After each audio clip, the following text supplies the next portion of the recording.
안녕하세요. 오랜만에 뵙습니다. 잘 지내셨습니까? 오늘 제가 제2연평해전 관련한 연극을 처음 관람하게 됐는데요.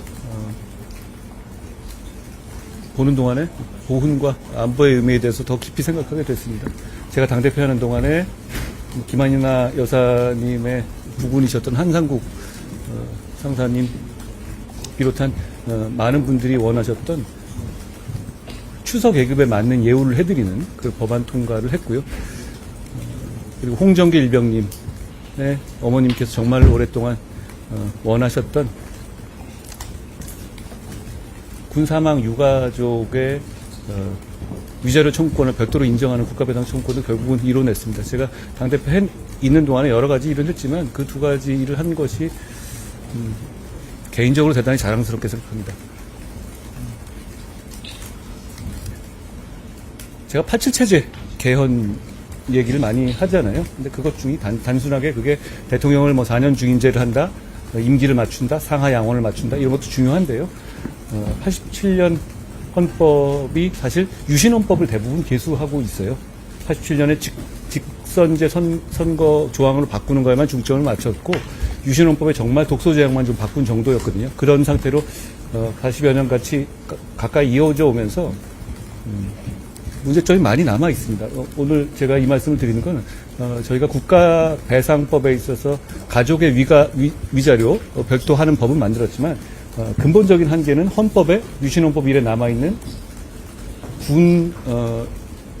군 피해자들에 대한 어떤 역차별 조항들이 있거든요. 그게 대표적으로 이중배상금지 조항입니다. 그런 조항들을 비롯해서 지금 시대에 맞지 않는 시대 정책에 맞지 않는 조항들을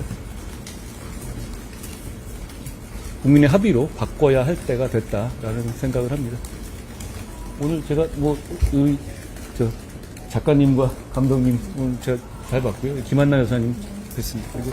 그리고 헌우 회장이신 윤종성 장군님이신데요. 천안함 조사단장을 하셨던 장군님이십니다. 같이 모셨습니다. 반갑습니다. 별로 많이 안 바뀌셨네요. 대표님 그럼 질문 좀. 예, 가급적이면 아무래도 오늘 이게 보훈의 자리니까 이거 위주로 말씀하시면 어떨까 싶어요. 앞으로 제가 차차 뵐 일은 많을 테니까요. 예. 감독님은 헌법 개헌 얘기를 하셔서 예. 최근 언론 인터뷰에서도 개헌 제안을 하셨는데 좀 유력 대선 주자로 꼽히는 이재명 대표는 개헌 논의는 때가 아니다라고 좀 피하는 모양새거든요. 이건 좀 어떻게 보셨을까요? 그분은 5년 동안 범죄 혐의를 피하고 싶은 것 아니겠습니까?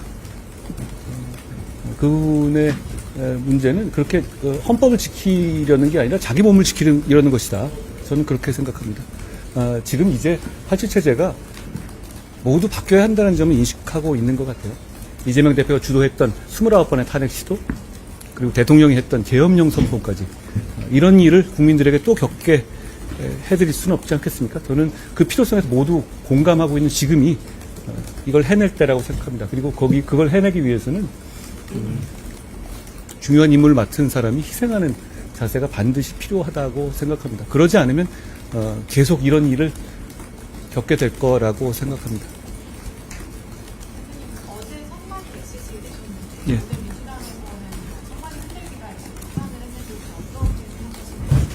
민주당에게 이걸 묻고 싶습니다. 선관위가 그러면 그렇게 가족기업처럼 운영되고 어떤 감시로부터 취해법권처럼 도는 것이 자연스럽다는 말인가요?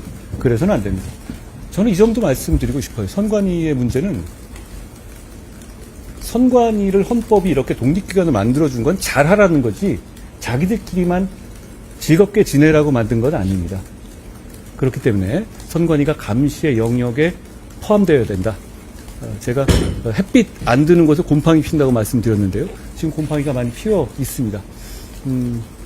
헌법재판소의 결정이 저는 수긍은 안 갑니다만 어차피 현재 헌법재판소의 결정으로 감사권의 범위에 선관위가 벗어나게 돼 있잖아요.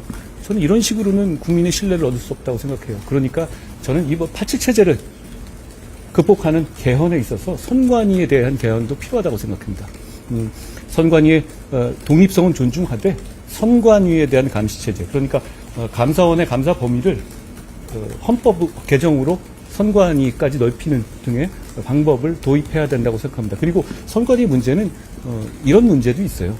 선관위의 헤드가 법관이 비상임으로 근무하게 돼 있잖아요. 그렇게 돼 있음으로 인해서 끼리끼리 밑에 실제로 실무자들끼리 뭉칠 수 있는 구도가 형성되고요. 또 나아가서는 아무래도 팔은 안으로 굽기 때문에 법관이 수장으로 있는 조직에 대해서 사법적인 감시에 대해서 조금 국민들이 느슨하지 않겠느냐라는 우려가 있을 수 있습니다. 그렇기 때문에 법관이 선관위의 수장을 맡는 것도 이제는 바꿔야 한다라고 저는 생각합니다.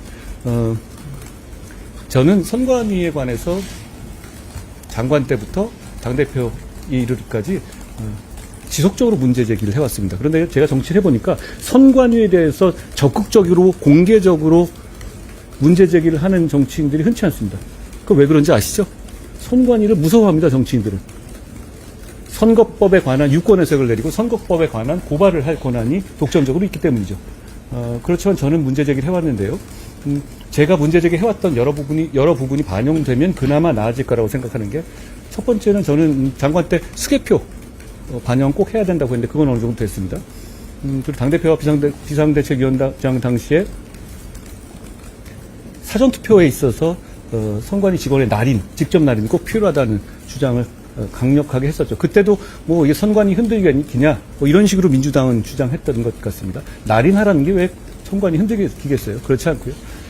그리고 사전투표 대신에 본투표 기간을 늘려서 투표의 편의와 투표를 독려하는 건 유지하면서도 사전투표를 멀찍이 떨어뜨려 놓음으로 해서 그 중간에 이슈가 반영되지 않는 부분, 그리고 선거운동 기간이 굉장히 짧아지는 부분 등의 그런 부작용도 많은 부분이 하고 계시기 때문에, 게다가 많은 분들이 이렇게까지 이거 싫다고 하시면 안 해도 됩니다. 되게 꼭 해야 되는 건 아니거든요. 그런 차원에서 저는 사전투표 대신에 본투표 기간을 늘리는 방식의 개선이 반드시 필요하다고 생각합니다. 그 점을 저는 오래전부터 지속적으로 주장해왔는데요. 이런 점들이 반영됐을 경우에 많은 점들이 바뀔 수 있다고 생각해요. 선관위는 사실 아까 이렇게 말씀드렸죠. 법관이 계속 수장을 맡잖아요. 임시직이잖아요. 그러면 선관위에서 최근 있었던 어떤 그런 가족 채용이라든지 이런 문제는 2024년에 어떤 기관에도 이런 거 없습니다. 굉장히 오래전 얘기인데 그렇게 자기들끼리만 뭉쳐있고 감시의 영역에서 배제되어 있기 때문에 그랬던 것이기 때문에요. 예, 그런 점들 감안해서 개선이 필요하다는 말씀드립니다. 저는 계엄 선포가 대단히 잘못됐다라는 입장에 변함이 없습니다. 대통령을 배출한 정당의 대표로서 대단히 괴롭고 안타깝습니다만 그 부분에 대한 입장은 제가 변함이 없습니다. 뭐 인간적으로 제가 괴로운 거는 뭐 변론의 문제입니다만 그렇지만 이재명 대표와 민주당이 했던 어떤 헌법을 무시하고 유린하는 폭거의 부분도 역시 대단히 비판받아 마땅한 일이다. 저는 이재명 대표가 그런 말씀을 할 자격은 없는 것 아닌가 생각합니다. 좀 보훈에 관한 얘기를 좀 해주시면.